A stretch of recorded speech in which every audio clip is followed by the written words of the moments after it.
Okay. Good evening, everyone. This is Ron. It is Monday, the 30th of June already. We'll go ahead and get started. It's a little after 6 p.m. We'll see if we have any questions. Any thoughts or questions, anyone? About anything.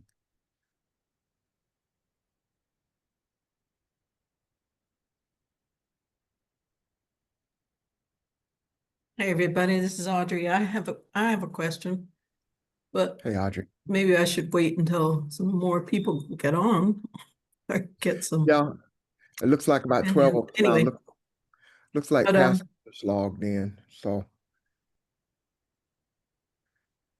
can but you hear me? yes, ma'am. Can you hear me, Ron? Yes, ma'am. I can. Can you hear Okay. me? Yeah. My question is, in light of what we talked about in Isaiah 54, what's the prior chapter talking about? Isaiah 53. It's You talking know, about the suffering servant, okay. but what is that really about? I actually read 55 and not 54 because 55 sound like a continuation of 54 to me. I did not read 53, Audrey. But what did you pull from it, if you don't mind me asking you to? Well, 53 is about the suffering servant, talking about, it's always been interpreted as talking about Jesus, Mm-hmm. but in light of what we've been discussing, I'd like to know exactly what it is talking about. Um, I mean, I can read a little bit of it. Would you please the part That that got help? it would help me? Yeah, what part of it that got your attention, if you don't mind me? May I ask a question? Yes, sir. I Sure. did not think that we should take opportunity to look at it. Sorry. Would you rather we look at it, have opportunity to look at it, and then Yeah. talk about Yeah, that works. Yeah. Okay. it? Yeah, because I don't know why I got the feeling when you raised that question that is extremely important to do that in order for us to get a clearer understanding of 54. Okay. No, I can wait. Okay.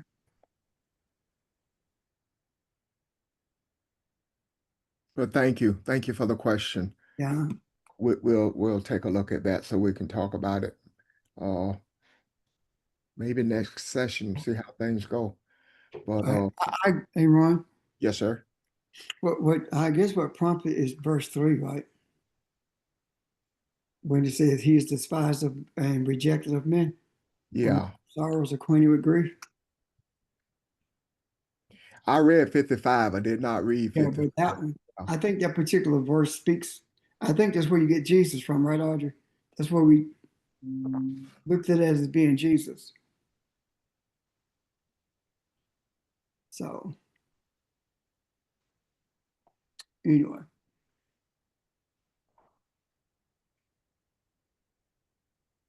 Yeah. But thank you. Thank you, Audrey. That's a great observation. We will take a look at that. Uh, anyone else? Any other questions about anything?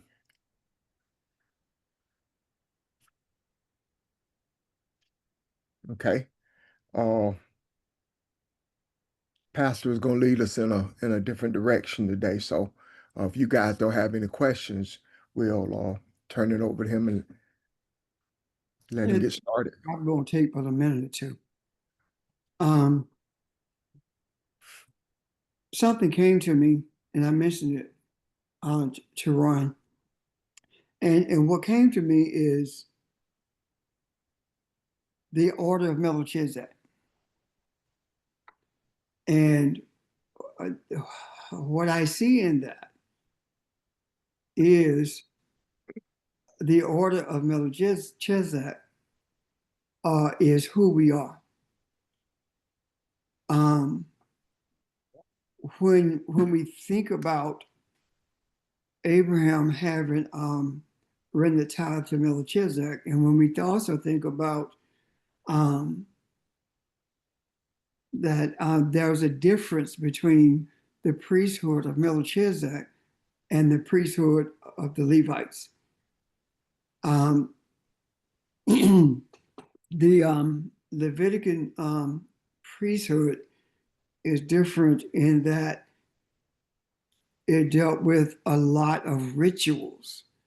And I believe that the Levitican priesthood is a type of priesthood that was shown to us. Why? Because I see it as being more religious than spiritual. And I say that because of the rituals that were engaged in. One in particular, when the Creator said, who told you to sacrifice an animal?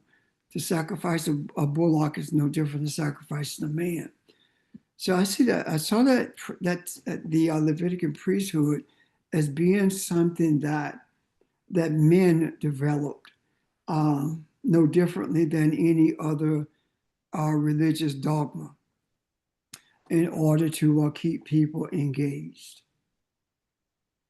However, when I look at the priesthood of the order of Melchizedek, when I look at that priesthood, I don't see the priesthood of a man.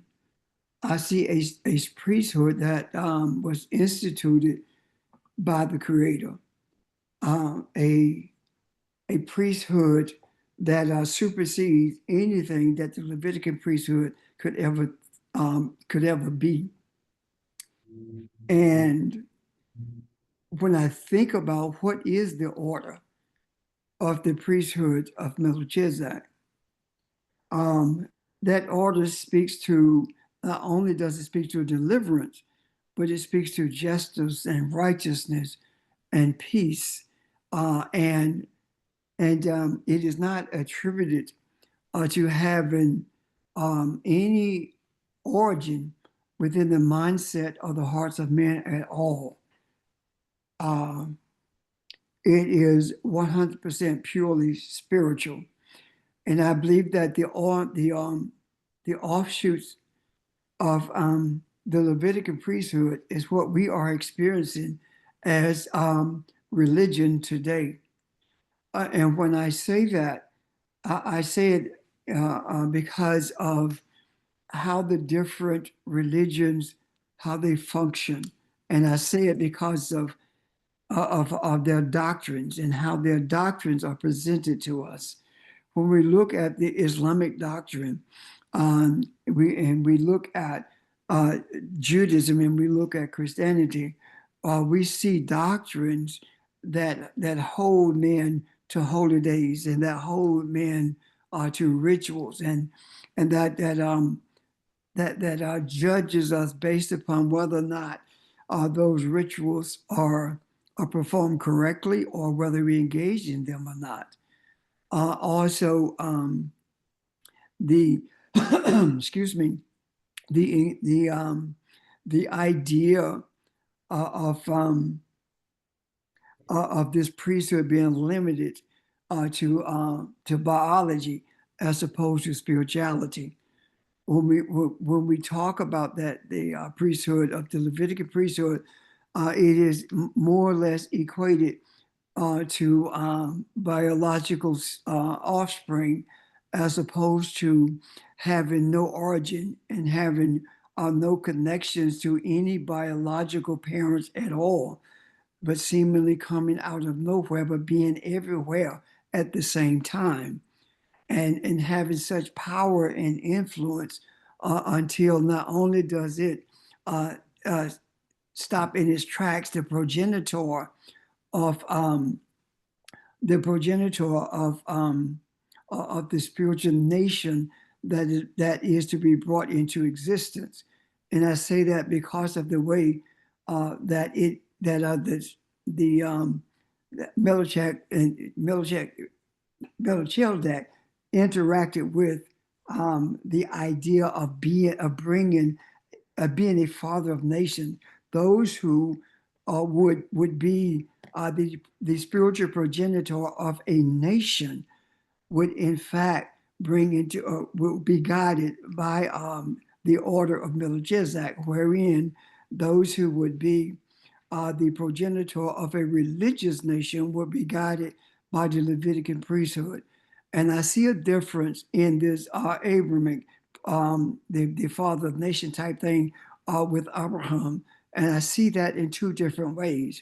I see the Creator showing us what happens when we follow a biological trend of religion, being the father of many nations that will outnumber the grains of sand on the seashore is the religion, and being a spiritual nation that outnumber the numbers of the stars in the universe, a spiritual nation. And I see that we have laid before us a road, a fork in the road, which is actually one of the meanings of Eve, a fork in the road, where we can travel the road of religion that is eventually going to lead us back to spirituality if we are in search of truth. Or we can begin traveling the road of spirituality and continue that road. And when it merges with religion, we will be able to guide those who are religious along this road of spirituality. So what I see in this trend is Melchizedek. And what it says is that when it says that Jesus was after the order of Melchizedek, that says to me that deliverance comes if you follow the order of Melchizedek, as opposed to believing what we were taught about Jesus being a continuation of the Levitican priesthood, because there is no connection between the Levitican priesthood and deliverance. And if you want to put it in the term that we were taught, there is no connection between the Levitican priesthood and Jesus in terms of biology. However, so that says to me that there is no connection between the Levitican priesthood and deliverance. The deliverance come as a result of the order of Melchizedek, which is an order of righteousness, which is an order of justice, which is an order of peace. Am I making sense so far? Yeah. Any questions or comments about this? Because it goes much further than where I am, what I'm talking about right now. Yeah, I was just thinking when you go ahead, Charles. Keep talking because I'm trying my best to wrap myself around. I ain't just saying my mind, my whole body. Okay. Okay, let me get Ron's question first, Charles, and then I'll continue, okay?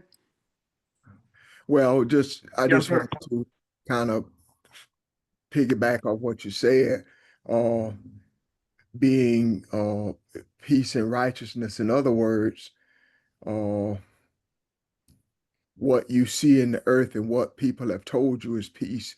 What people have told you what righteousness looks like is not. It's based on religious concepts. So if you are pursuing truth, you have the right as Melchizedek to define what peace looks like. Are you the one that puts boundaries on righteousness? It is not based on religion.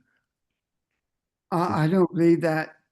It's not based on religion. Absolutely not. However, I don't believe that we put anything on it. I believe that we are guided so that we can see what it actually means, what it looks like. Does that make sense? Yeah, yeah. Because I do not believe that any of us are equipped, spiritually or otherwise, to make decisions about what peace and righteousness looks like. Yeah, I didn't mean it like that. Oh, Yeah, okay. yeah. I'm not saying that part. I'm saying the principle, the energy of Melchizedek as it is defined, and we're trying to gain understanding of it. Uh, if you are the king of something as it is stated by him, then you are the one that sets boundaries for that. And I don't mean we as people. I'm talking about the principle itself, the Okay, pursuit itself. Yeah, the way I see that king is that authority. King speaks to authority. right. And I believe that he's not talking about the king of as much as he's talking about the authority of righteousness, the authority of peace, the authority of justice. You see what I'm talking about? Okay.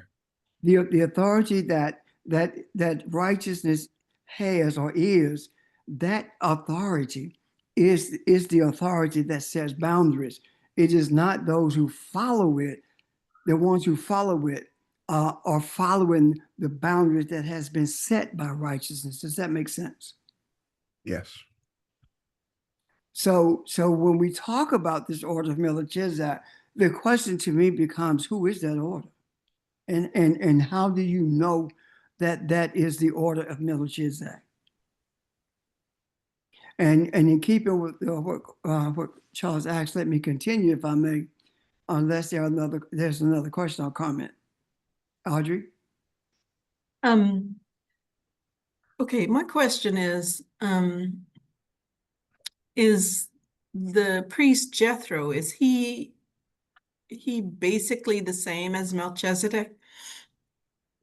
I believe that when we look at the priest, the one who's deemed to be the priest Jethro, that we're looking at more than we're not looking at a person, but we're looking at different stages of a priest, because Ruel is also one of the names of Jethro.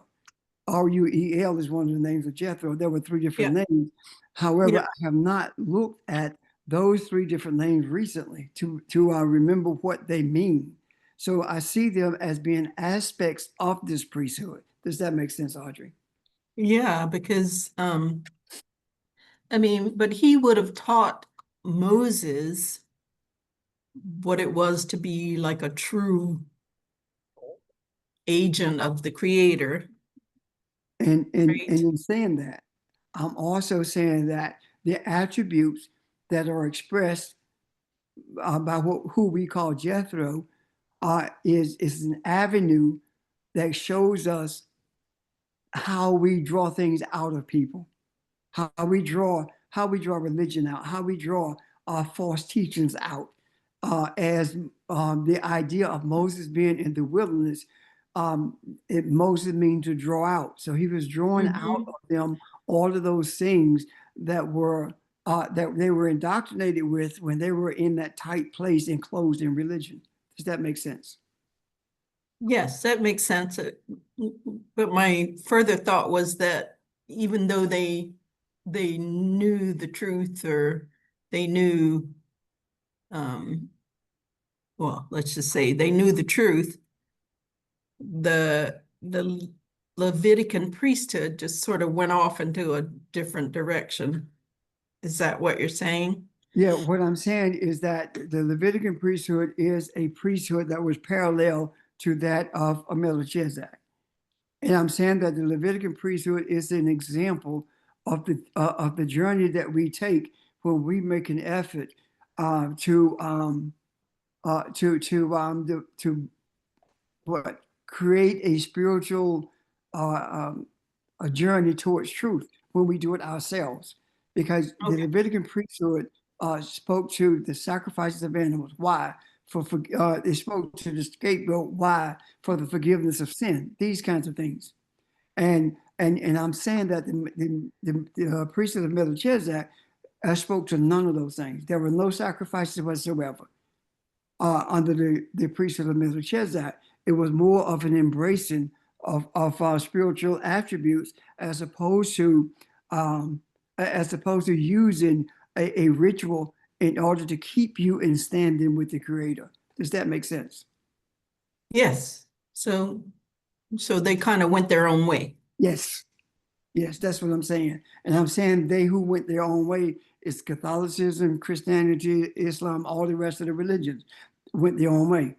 And I'm saying also that the understanding of what we are talking about now, it is my contention that no one in the earth has ever been shown what we are beginning to see now. Why is that so? It is so because um, men in the earth who sought these religious pathways never sought spiritual pathways. They sought the pathways of politics and religion all meshed together in order to bring men to a place of peace. They sought treaties written on papers rather than righteousness written in the hearts of men in order to bring peace to the earth. So what I'm saying is that now here we are. Why is it that we are the priesthood of Melchizedek? Why is that the truth? Why do I believe that? Why was I shown that? I believe that because it is my contention that the only ones who are able to understand the nuances, the spiritual nuances of what's written in that book that we call the scriptures are the people who are of African descent in this nation, in this country. I believe that. I believe that we were brought across the river in chains for the express purpose of, of introducing what Elohim looks like to mankind. And I believe that we were brought across the great ocean in chains for the express purpose of us being the guiding forces that listen to the ancestors for the express purpose of bringing peace to the earth. None of us none of us are making any efforts to make any sacrifices at all in terms of bullocks, etc. We don't keep holy days. What we are doing is searching for truth as it is shown to us by the Creator, by the ancestors. So I'm saying that those of us who are of African descent in this body of land that's called America are the ones who is to guide humanity to peace. Why do I say that? Because there is no one else on the face of this earth who understands this tight place, this Egypt that's called America, more than those of African descent who are in this country. Does that make sense so far? Yes. So having said that when we look at that, why is that so? Because our language was taken away from us. Our culture was taken away from us. We have no quote unquote tribal connections. We have no cultural connections to Africa in the sense that we would if we had been born on that continent. What I'm saying is that the nature of our existence in this country is an existence that is like that of Melchizedek. We cannot trace anything back to where we came from. We don't have any recognizable roots in any particular place on that continent, and that is because we are housed in the belly of the beast for the express purpose of bringing order to the earth, for the express purpose of bringing peace to humanity. And in order for us to bring peace to humanity, we must understand what it is that fosters chaos. And when we understand and embrace that, we are able to bring bring peace to humanity. I also believe that not only is it a cultural thing, I also believe that it is. I'm sorry. Not only is it a cultural disconnect or linguistic disconnect, I believe that it is also a spiritual disconnect. And the reason I say that is because the connection that we have with spirituality is our African connection, but at the same time, the religious connection that we have is with Christianity / Islam / Judaism. We are connected to that, and because of our spiritual essence from Kabbalah, we have the ancestral connections that will guide us along this journey of truth, so that we can be the true essence of the gods who create in our image and likeness. I do not believe that any country on the continent of Africa can free itself without us freeing humanity. And when I say us freeing humanity, I am saying that everything in me tells me that we are after the priest. We are in the order of the priesthood of Melchizedek because we have no origin, because we have no beginning, we have no end. And peace has no beginning, has no end.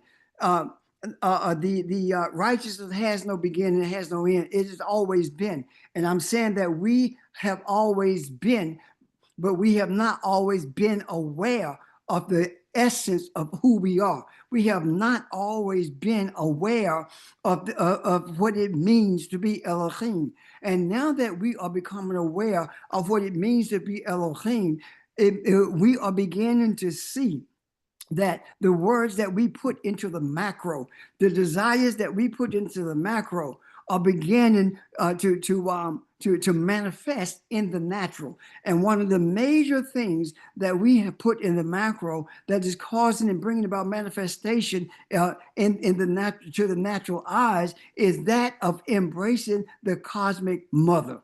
That the primary power of being after the order of Melchizedek is being able to embrace with a reality, being able to embrace with all of your being the realness of the cosmic mother, understanding that femininity, the feminine energy, is the power that births everything that is to be birthed, and it is the power of guidance towards everything that we are to be guided towards. And our words are the seeds that impregnate spirit, femininity, in order to birth the reality of peace and righteousness that we desire to bring into this realm of the earth.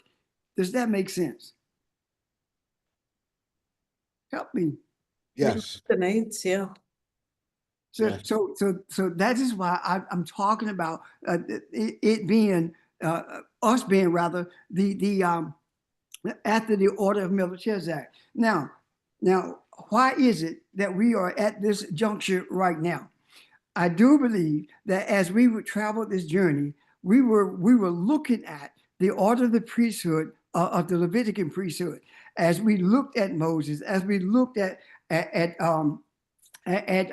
Jacob and Isaac and all the rest of them, we were looking at these concepts, and these concepts were guiding us on a journey that diverted from spirituality to a journey of religion, a journey of earth consciousness, and along this way, at the same time, we were getting glimpses of the order of Melchizedek, and we were beginning to see spiritual aspects of that. And the reason I know we were beginning to see it is because we started seeing Jesus in a totally different light, not a man, not one who existed in human form, but a concept of deliverance.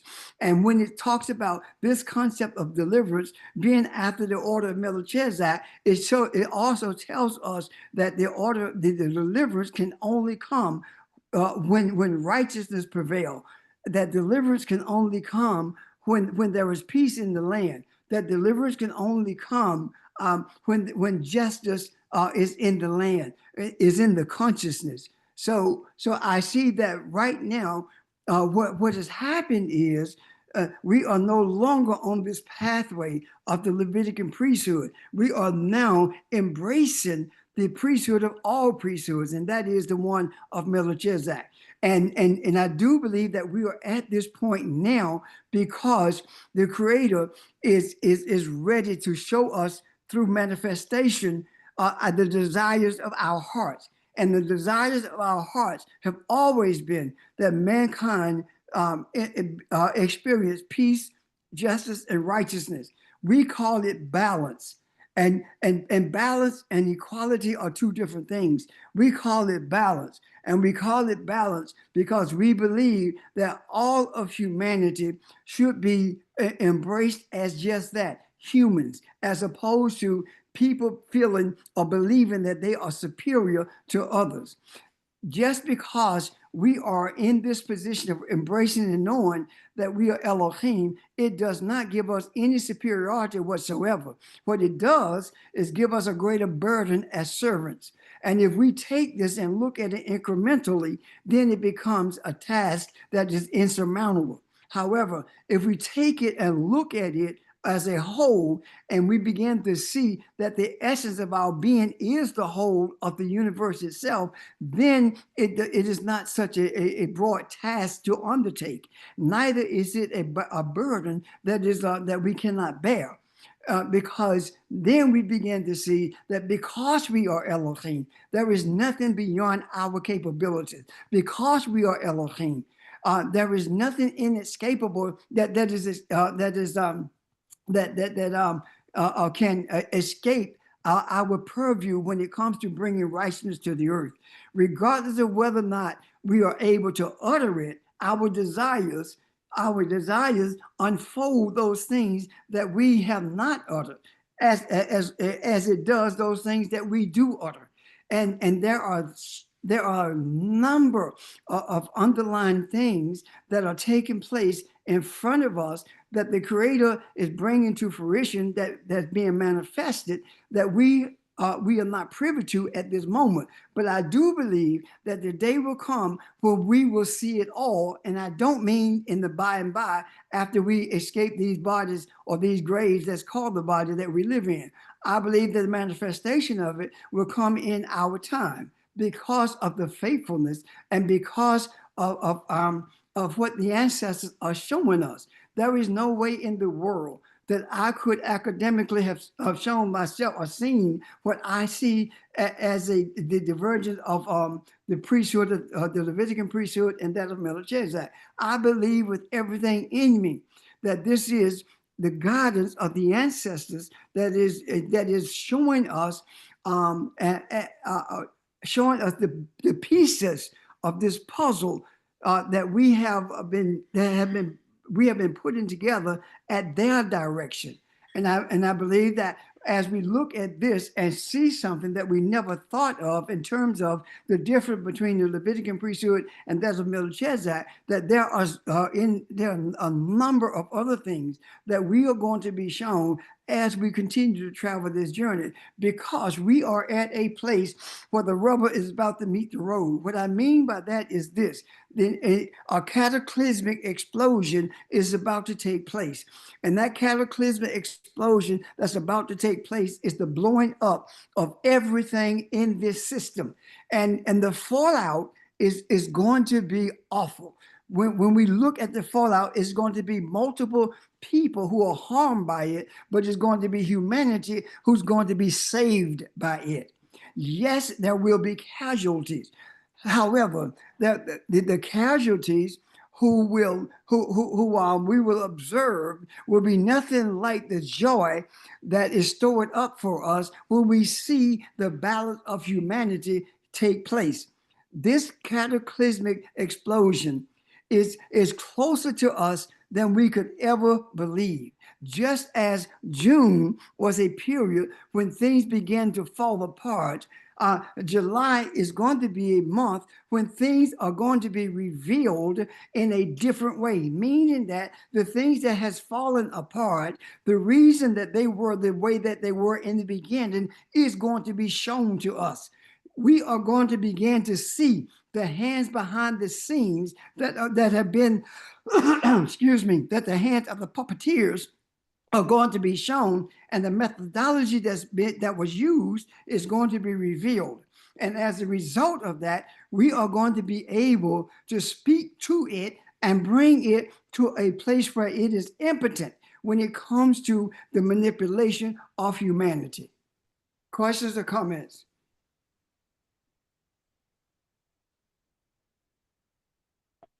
Good evening. Inherent in what I heard you saying, inherent in that message is the fact that we had to take the path that we took. We had to be shown the other, quote unquote other side of religion in the way that we were, in order to be able to understand, recognize, and appreciate spirituality itself. So none of this was something that we need to be sorry about or concerned about. We had to see what we had to see things unfold the way we did, even through religion first, in order Yes. to be able to better understand the spiritual aspect. Absolutely. There was no error whatsoever in the journey that we traveled. This was purposely done.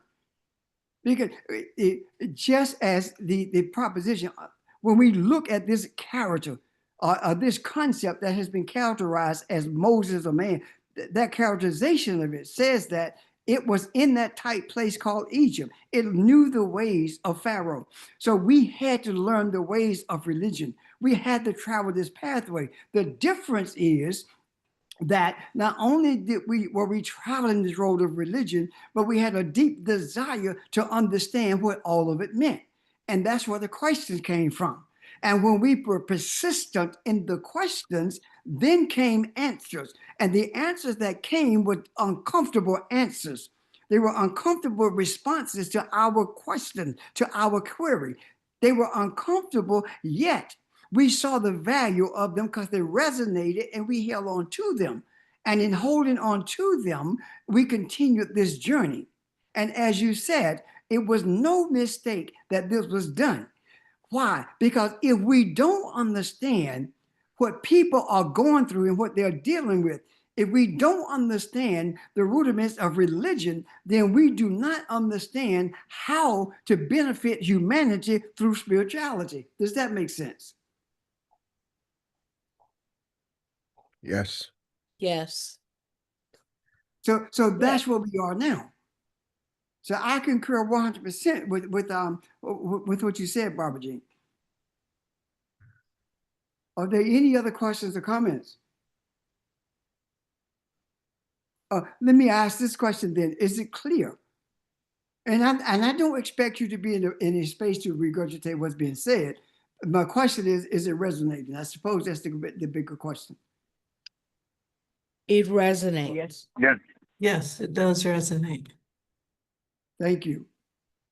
Now, are there any questions?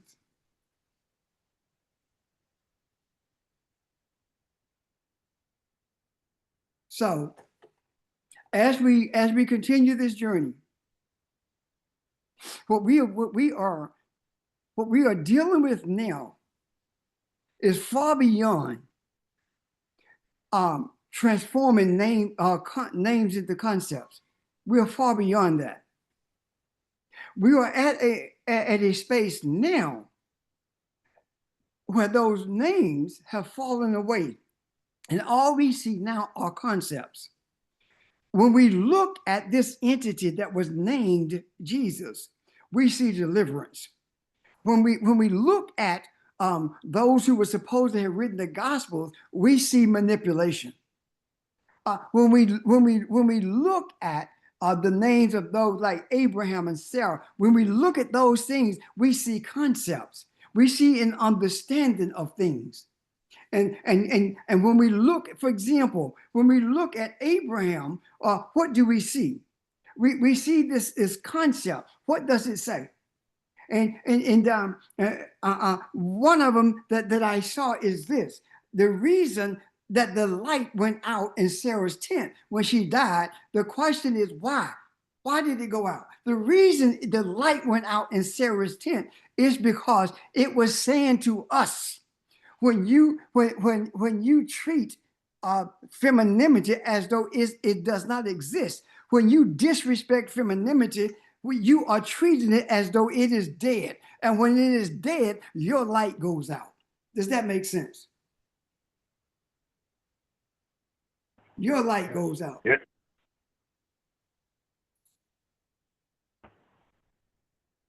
Go ahead. I was just agreeing with you, Reb. I Okay. wasn't had no question on it. Okay, so and then when we look at this and we see things like the birth of the deliverance, Mary's the name Mary if you look at the meaning of it, it speaks about troubles and it speaks about trials and tribulation. And what it's saying is that deliverance came out of or came as a result of the trials and tribulations that we have encountered. It is the troubles that have been laid before us. It is the trials that we have been through that has brought us to this place where we are seeking deliverance through spirituality. So all of these things now are beginning to make sense to us in a different way than we thought they were from the beginning. Questions, comments? Ron? I'm just thinking. I'm listening to you. Oh, I'm done. You're not done.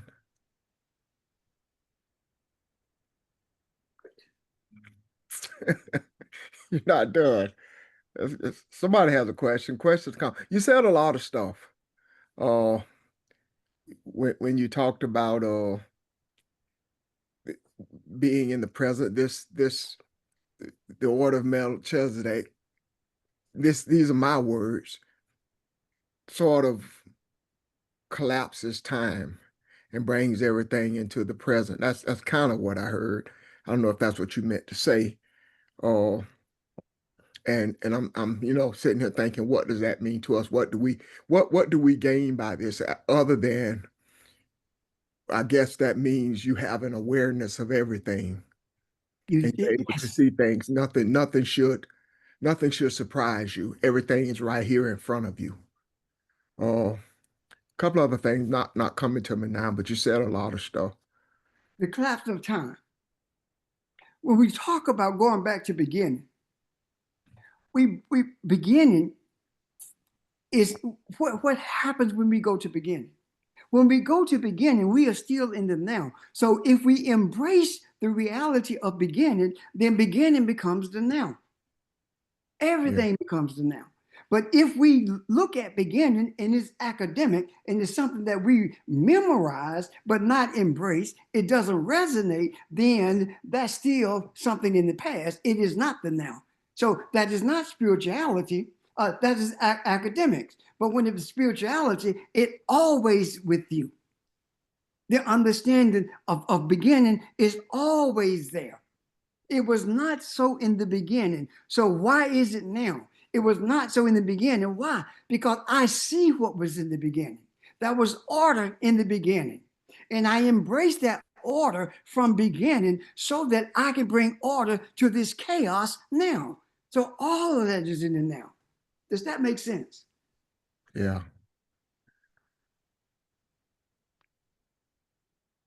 That's what spirituality is. That's what we talk about when we talk about living in the now.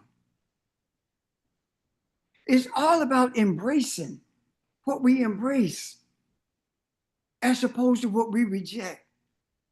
We're not rejecting the Christianity or religion. We're not rejecting that. No. What we're doing is understanding spirituality. And as we understand spirituality, then religion begins to disappear because it was not so from the beginning. Does that make sense? Yeah. Yeah. And plus, it opens us up to the unknown that we're scared of.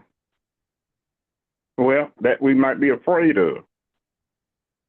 It does open us to that. And I'm telling you, we have to be past that period of being afraid, of being uncomfortable with what we say and what we are processing. We have to get beyond that. We cannot be at that stage of fear, because if we remain at that stage of fear, then have we really embraced beginning, the order of beginning? Because when you embrace the order of beginning, there isn't anything to fear, because everything is as it should be.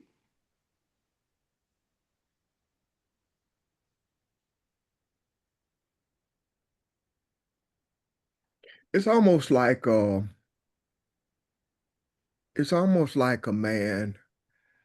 mankind is being created. A man is being created the way he should have looked in the first place. And as he's being created, he's seeing who he is, and as he sees who he is, he's been given authority because he sees things that he's never seen before and he embraces it. So the person that's creating him, he's creating himself. And that's where we are. The thing that you have asked for, you have built because of your desire and because of your sincerity. And I don't know. I just heard a lot of stuff when you were talking. That's all. Let me say this to you, Ron. It's not as if we're creating. It is a fact. It is a reality. It is a spiritual truth that man is being created as it should be in the first place. You see where I'm coming from? Yeah. It's not as though. And guess who the creators are? You're right.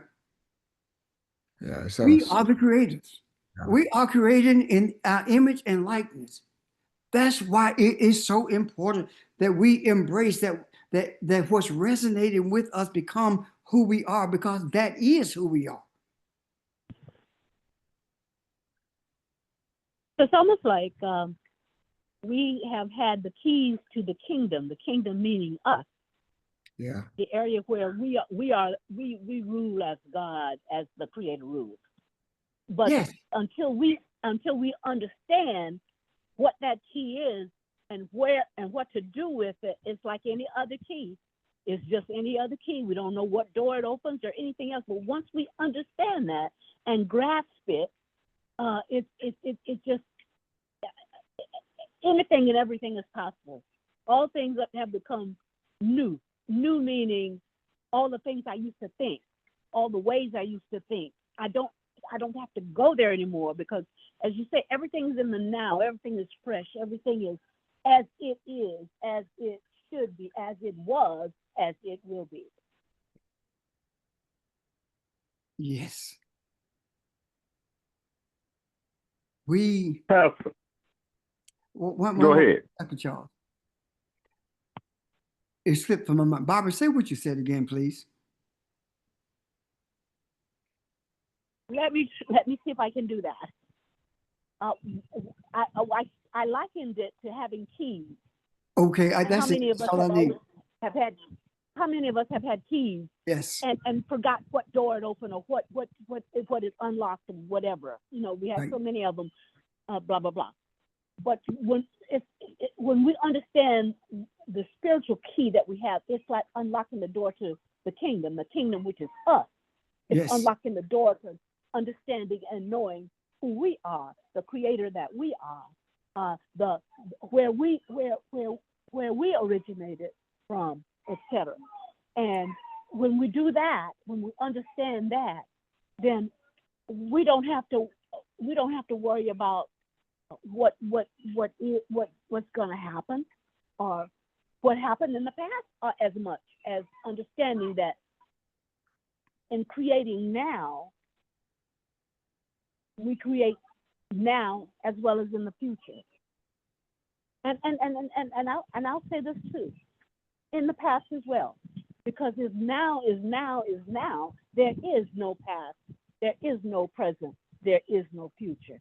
There's Now, only a name. I put my foot in my mouth when I said that, but that's what it means to me, that it's only now. And that's where the creativity has the opportunity, the potential. We've always talked about there's so much potential. Each perceived issue or perceived problem has so many potential solutions. And that's what creativity is. It's creating the appropriate solution given the perceived problem in this now, or in yesterday's now, or in tomorrow's now. When you said about the keys in the kingdom, what came to me is this. You look here and you look there in search of the kingdom. But the kingdom is not in you. The kingdom is you. Can you see that? Yes. You are the kingdom. So it's not, so what's happening is we have been looking for it outside of ourselves. But at the same time, saying that we are everything and everything is us. I'm done. So, if there are no questions or comments about that, Charles.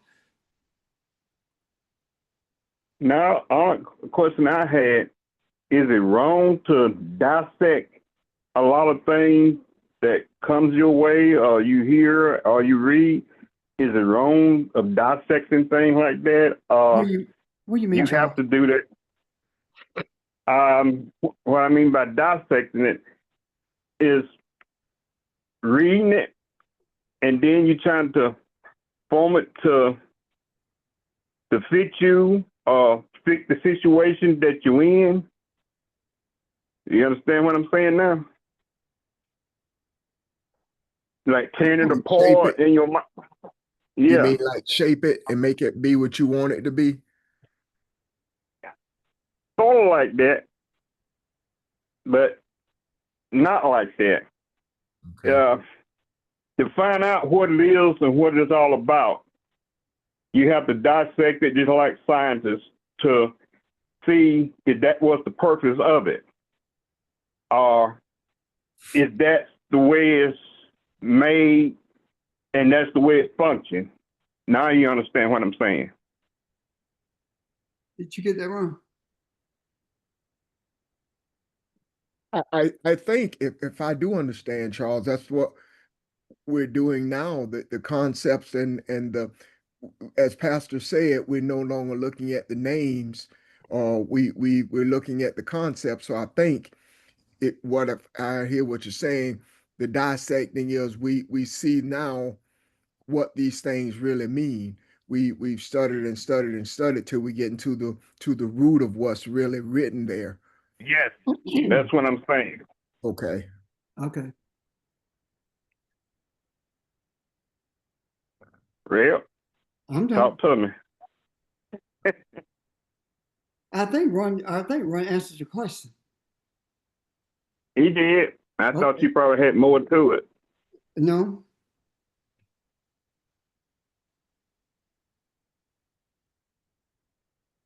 Does this make sense, y'all? Any other thoughts or comments?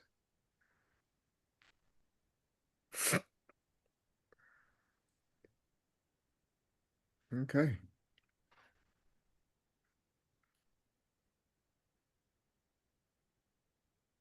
All righty then.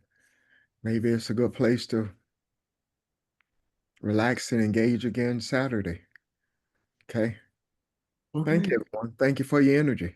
Thank you for your questions. Bye, everybody.